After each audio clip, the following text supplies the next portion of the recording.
Well, God bless you. I'm Bishop Jerry Maynard, and we're excited about being here at Sunday Night Live.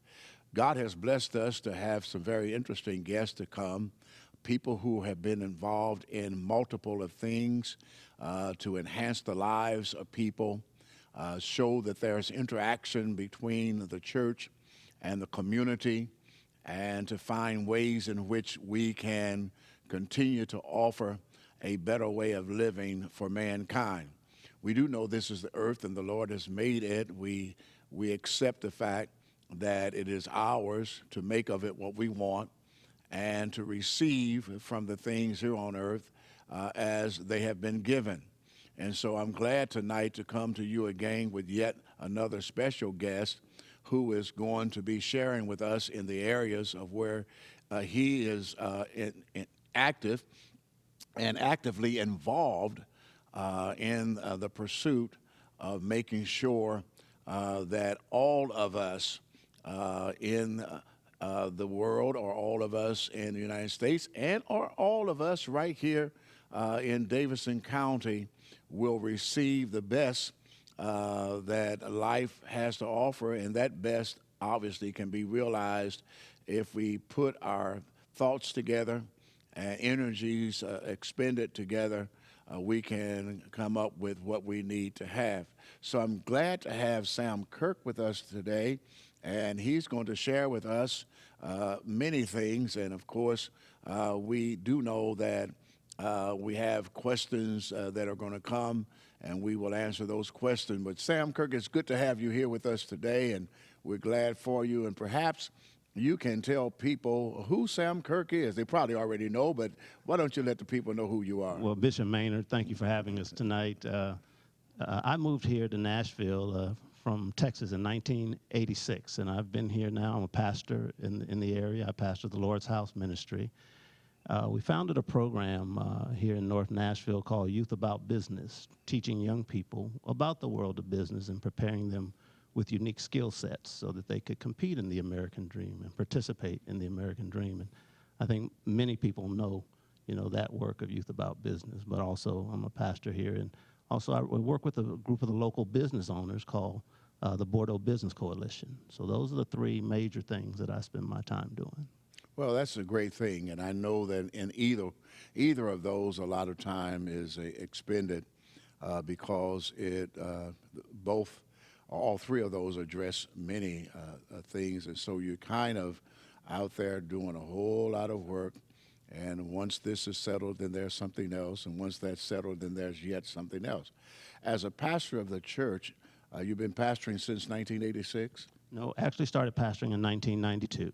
In 1992? 1994, I'm sorry. 1992, we founded Youth About Business. 1994, started pastoring. Well, that's a great thing. I came here in September of 93. Okay. And so, right there. And been here ever since, 27 years in this coming September. Mm-hmm. And I've been excited about being here. I came on Clay Street, 12th and Clay, when I first came. And then 6 months later, we bought the old building to the other side, and then subsequently we built this building. We called it New Building. It's not new now, and it's about 20 years old, but we called it the New Building, contrasting the one that was built in 1962. More importantly, we are in an area where a lot of work has been done, a lot of work needs to be done, and we see a lot of building, road construction right now, the widening of the road in North Nashville. Just what do you think about where we are in what is considered to be North Nashville on your way out to the Jordan area? Bordeaux is an interesting area of the city. We have focused a lot of effort on why this area has been overlooked in some ways in terms of the recent boom that Nashville has had. I think all of us have heard the numbers that well over 100 people a day moved here. I think it's dropped to a little above 70 now, but North Nashville doesn't seem to have experienced some of that opportunity, and I've always wondered why. Now, the road building, obviously that's a TDOT project, the Tennessee Department of Transportation. That's a state project. And I really believe that we want to see more attention from the city paid to this area where there can be more economic opportunity and an opportunity for our young people to participate and bring more services to this area. So that's why I think, as we talk today, love to talk about some of the things we're doing to see about bringing some of that, opportunity to this area of the city. And it's extremely important that we do when you speak about Tennessee Department of Transportation widening the road. Uh, Often, when a road has been widened, then businesses follow. And the question is, what are we doing? We have maybe two city council persons who may be involved in this area. And the question is, what are we doing to not necessarily just put pressure on, but to say that it is extremely important that we don't miss this opportunity to have the kind of growth here that we should. What kind of growth do you envision that can be done here? Well, the infrastructure, obviously, with the road is going to be helpful because when TDOT, they've told this community for well over 20 years they were going to widen it, and it's finally happening. So we're all pleased at that. But one of the things they mentioned is once you build the road, the development will come. So we did some surveys of several of the homeowner associations in this community, and there's two or three things that always ranked at the top in terms of what needed to be here. One was just a nice sit-down restaurant. I think that's an important aspect to bring to this community. Another was health care. We need to have some health care because we're a health care desert when it comes down to, having services and being able to access, proper health care. So both of those things, we're working on right now. I also think there needs to be some social activities for our young people. As a pastor, there's that old statement, an idle mind ends up being, the workshop of he who is against us. So yeah. I believe if we can create some opportunities to have good outlets for our young people, that would also be important. That's very true. When we talk about growth in this area and talk about health, we have General Hospital. That is, I consider it, may not be, but I consider it like it's in North Nashville, but kind of central. If we had a satellite or an extension of General Hospital in this area, I think that there have been some things done by Dr. Webb to make sure some presence of General Hospital is known in this area. And the only thing I'm thinking about is they have these. We have the Baptist Hospital, and they have regional locations. And I'm just wondering, is that the kind of thing that we need, in this area as far as health is concerned?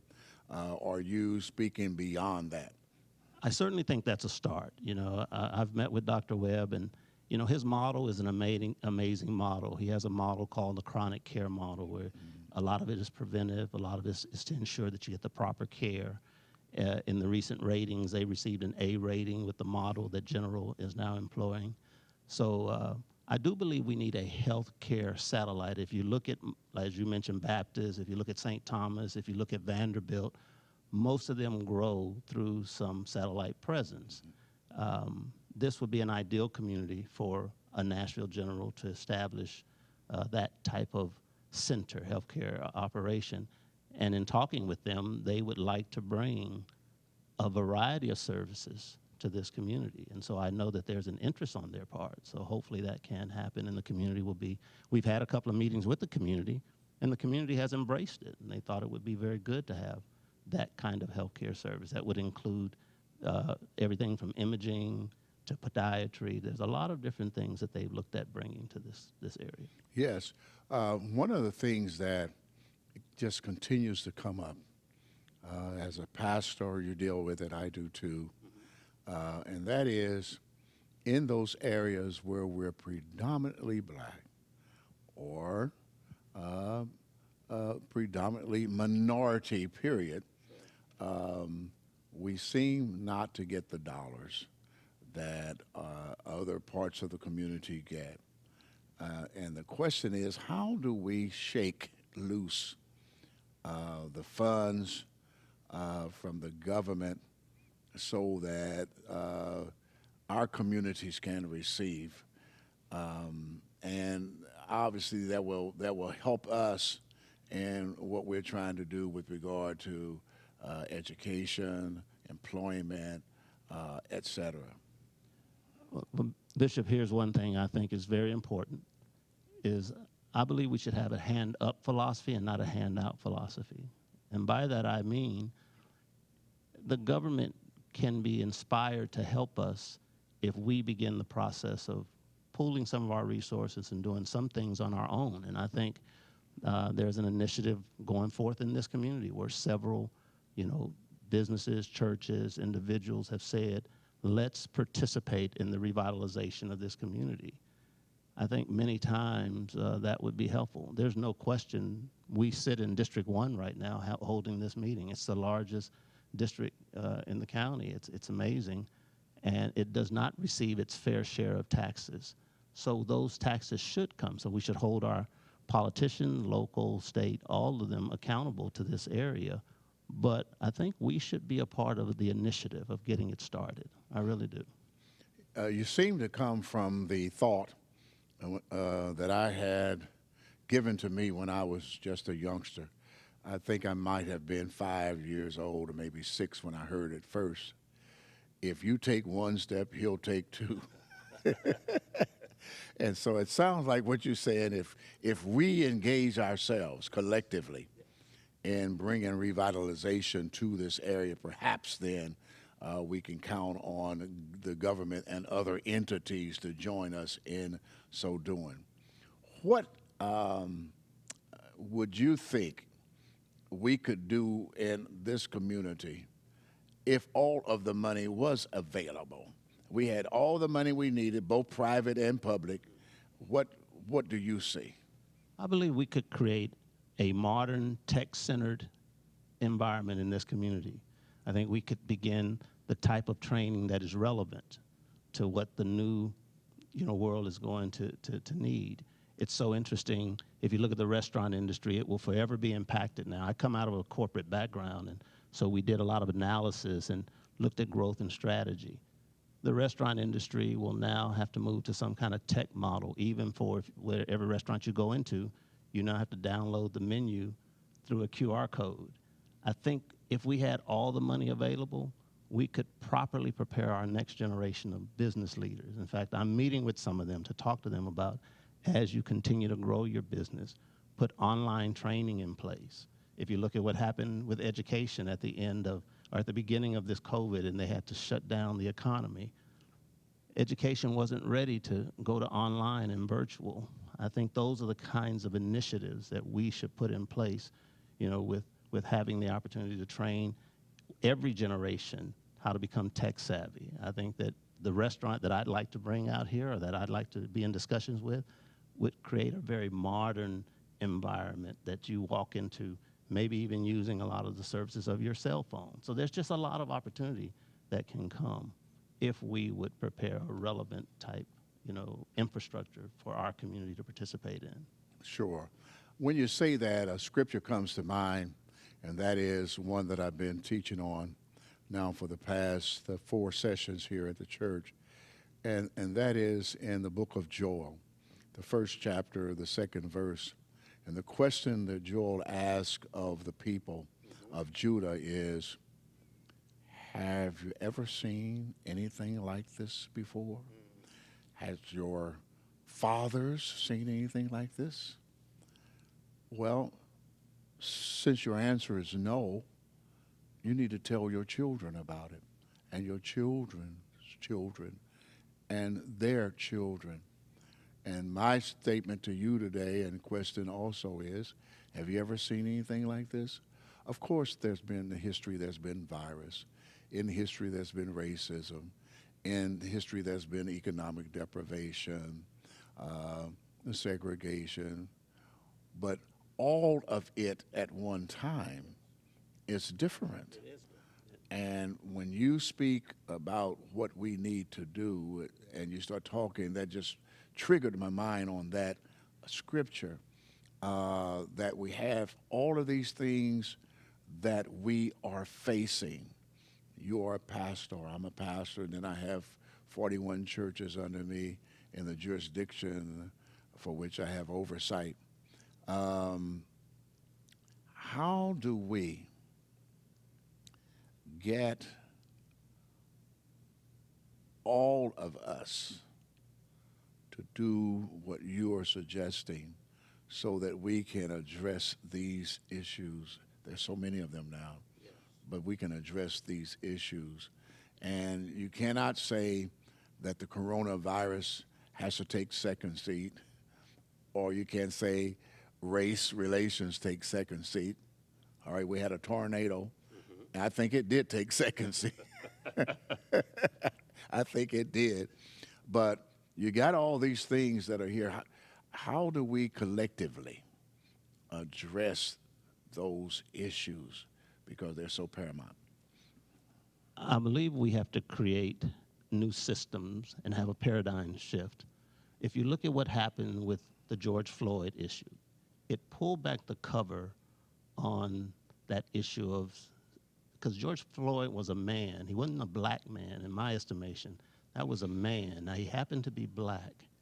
So because of that, it showed the world that there's an unfairness in this world that has to be addressed. And the young people are not going to stop pressing. So I think that what we can do collectively is let's create the narrative. Much of what you're doing tonight, create opportunities for people to hear new approaches so that we can create the right narrative and not take some of what's been created for us to go and repeat. So our children are brilliant. If you look at the narrative of what they show us on television at night, they'll give us the understanding that your children, they're not learning. You know, your children are behind the curve in education. Well, I believe what we can do collectively is let's take ownership of, let's properly prepare our children. You know, right now, I mentioned I'm a part of the Youth About Business. I started that program 28 years ago. This year, they're doing a business case with telemedicine because because we can continue to let the traditional ways of education teach our children, but telemedicine is going to be a totally new thing in this environment. So Amazon is going to disrupt so much of what happens in our world. They did it in the grocery store business when they bought Whole Foods, all these guys that have been acquired by Amazon. It's amazing what has to happen. So we can't wait for others to do it for us. So let's start as a collective group, identify what are the areas that are important to us. I have three. I think education is critical to us. We must create a way of properly educating our children, preparing them for the future. I think economic development, important, incredibly important for us to start ourselves saying, what are the opportunities that we have that we can create economic opportunities so that we can stop complaining about our children not having jobs? Let's create some. And then this whole area of entrepreneurship, let's help them through our training, let them launch small businesses, and then collectively we can go and support to ensure that those businesses are becoming successful. You know, that is good, and that statement that you just made is excellent. In the late 60s and 70s, I was involved in the civil rights handsomely. Director of the Muncie Human Rights Commission, director of the Indiana Civil Rights Commission, and then otherwise as a volunteer. And those three areas that you just mentioned were three areas that we mentioned back in '68. And in addition to that, we said that we had, when we were dealing with the Kerner report, Kerner was out of Illinois, governor, and he mentioned that we had two distinct societies, and we had a country within a country. It appears to me that what he said, if we did not do something, that there was going to be at some point a collision. And it appears to me that that's where we are at this moment, that collision. What can help us to come out of it is what you just mentioned. However, it appears that those persons who have been responsible for us achieving such goals have been people who have not necessarily agreed, subscribed to, or willing to put forth energy to affect that. You mentioned a paradigm shift. I believe that when we talk about a paradigm shift, we talk about the change in the practices more than we are about the policy within itself. And so, that being true, how do we change that? And I said a lot, and I want you to respond to those things, but we have someone, I just say it like that, saying, get back into schools, you all, and do it immediately. Then we have here in Nashville people trying to determine when should we get back in schools, and we have um, a person who is permanently tan, who is over our school system now, and that weight is upon her shoulder to so I guess the point is, do we have the understanding? I'll use that word. I think it's more appropriate. Do we have the understanding of what will be realized in the engagement of such, and then do we understand what the result will be? I believe that, like you said, we're in a perfect storm situation with COVID, with the Black Lives Matter, and in Nashville with the tornado. It's a difficult place that we find ourselves. I believe we have smart people that are around us. I believe we have many who may be on the sideline right now because they have not been engaged to come and participate in the discussions to help us move communities forward. This issue of systemic racism is going to be addressed now. I've had more calls from corporations this year than ever before talking about what can we do. So I think we have an opportunity now, and we do have the people to get what we need to get done. If you want to focus on education, education is going to become a distance learning model for the short term. As you referenced, we have to be responsible with putting our children into environments that may not be safe. So one of the pushbacks that I'm receiving right now in the educational arena is it's not engaging. Our children are not learning it, and that's partially because it doesn't have the relevance to it that it needs to have right now. So we must create it. If we tie it to a hopeful future, if we tie it to career preparedness, those young people will get inspired and do very well. And I think that, unfortunately, that's where we need to be spending our time, is creating a relevant, practical application, problem-based solving curriculum for our children, and our children will respond well. So we have the people. We may need to have more discussion on how do we create the right environment and delivery model so that those children can remain engaged. Because I refuse to accept the narrative they've created to us for our children, children from underserved communities, children from across the country. They're brilliant. And many people struggle with the next generation, but they're brilliant if you create the right environment of learning for them. And you know, you continue with that, and when we look at it in the book of Joel, it says, teach the children. Teach the children. And we do more of talking to children, and we do more of offering them something on television basically to look at, but teach the children. What you do in the business that you have started addresses itself to the youth.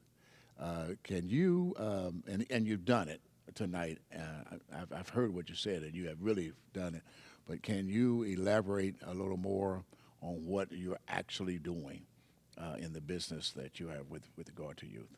Yeah, What we do is what we've done is we've created an experiential model of training where young people actually work through a problem base in the business world. So for example, right now they're having this online training where Apple Corporation is acquiring Sonos. Mm-hmm.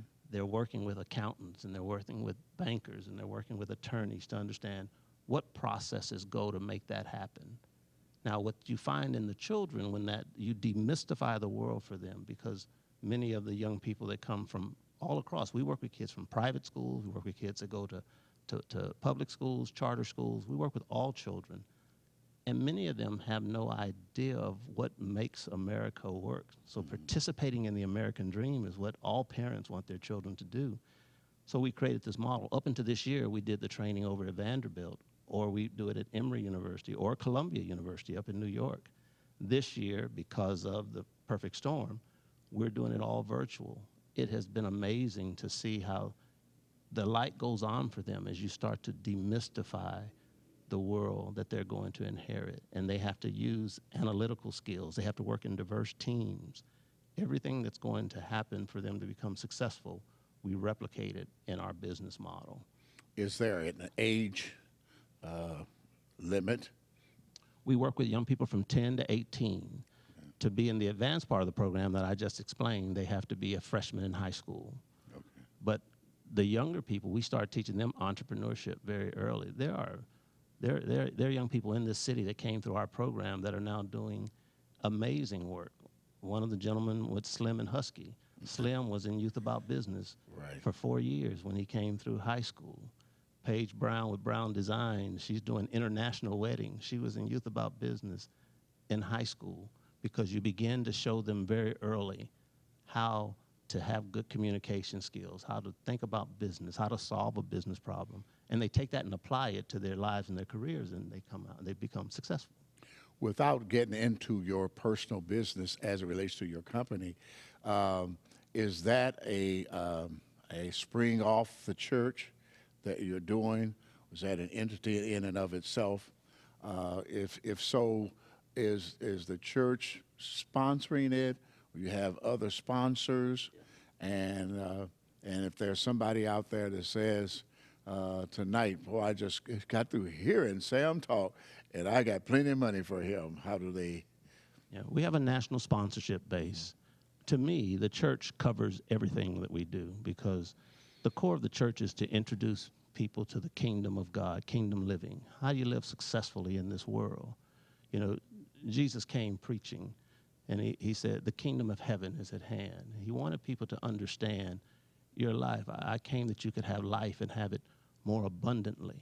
When I look at communities that are underserved, many times urban, they don't look like they're having abundant life. And so the church undergirds everything that we do. Yes, they do financially support the youth program, but we have corporate sponsors from around the country.